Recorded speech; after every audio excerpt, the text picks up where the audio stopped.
So, rent renewals, rent review. We can't really discuss things until we discuss what a lease is. And we can't really discuss the lease until we discuss who you are and what you're doing in the place.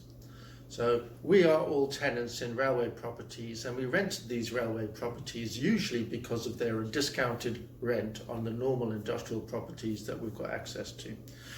And we've all taken them on, as a rule, in the past for under £10 a square foot, those sort of prices, and for a good 60 years plus, tenants have had a good time in these places and successfully started businesses.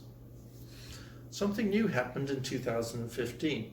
In 2015, we found that not so many arches were being rented out, and there was an increase in rents when the rent review or a lease renewal came up.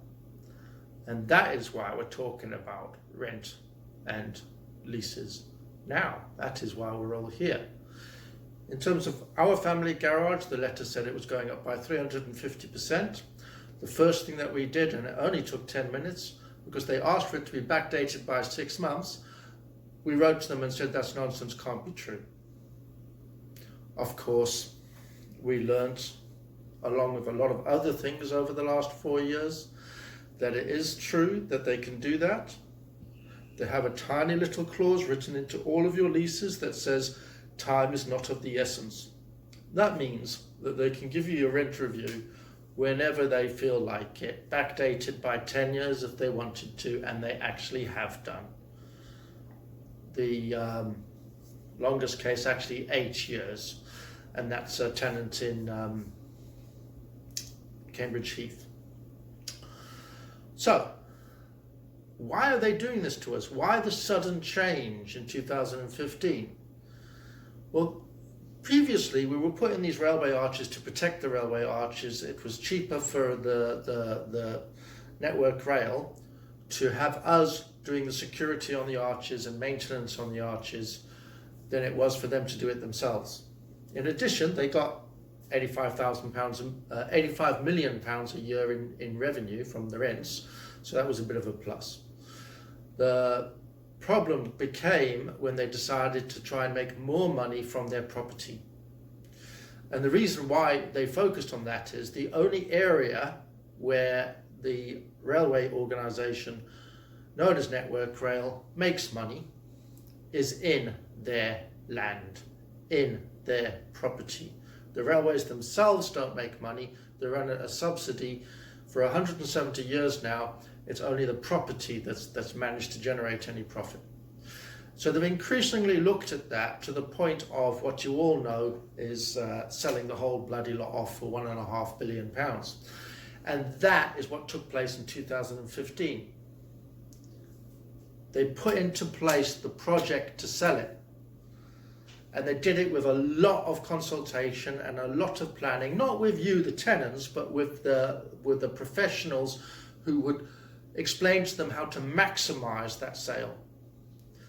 And the sale consisted of working around the estate, picking off the weakest individuals and making them move out of their secured tenancy so that that arch or that property could be sold at a higher value, or moving out the dirty businesses that didn't want, that lowered the value of the estate. That was phase one. Included was looking at where they could build housing and completely separating that from any rentals, because the housing areas, land or arches next to where they're going to build housing were all earmarked for housing first of all, much more profitable than being rented out for any kind of use. Focus number 2 is on flipping. In other words, take it from an industrial use and turn it into a commercial use like a cafe or a shop or a some sort of leisure facilities, that kind of thing.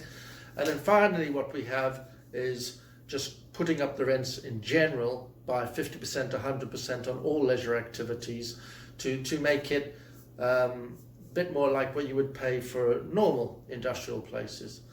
And you would think, how can they do that? Well, it's easy. They've got control of the rents. They are a monopoly.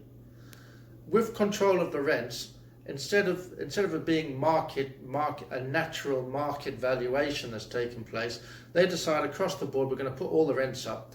All the businesses that have been there for a long time with no intention of moving suddenly are faced with moving. Pay more money, stay a bit longer, plan ahead to move sometime in the future. What are you all going to do? And because of everyone's being forced to move out at the same time, available properties are suddenly more difficult to get hold of. The knock-on effect for out-of-town industrial estates is huge. You can't go and find another property somewhere so easily now. There's so many of us doing it. There's so many of us already moved. Rent and the technique of putting your rent up at a review or release, it's quite straightforward. They send you a letter to say that your rent's gone up 100%, 200%, 300%.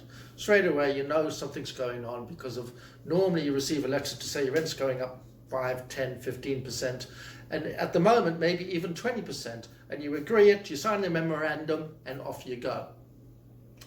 But 100%, 200%, 300%, you can't just agree to that. You've got to go into something that you've not done before, and that's negotiations, and possibly employ a RIC surveyor or a lawyer. And you've got to go into the subject that I am going to explain, and that's called comparables. What that is, and it's how the game is played, is your new valuation is based on what the other arches are paying. Now, the other arches have been paying £10 a square foot perhaps, and everybody's been happy with it, but that's no good. It's not what they're been paying. I simplified it too much. It's the last time it was agreed. So if you've got 100 neighbours that have been paying £10 a square foot, that doesn't count. If somebody moves in next door to you and they pay £20 a square foot, that's what you've got to pay. And that's where things go wrong.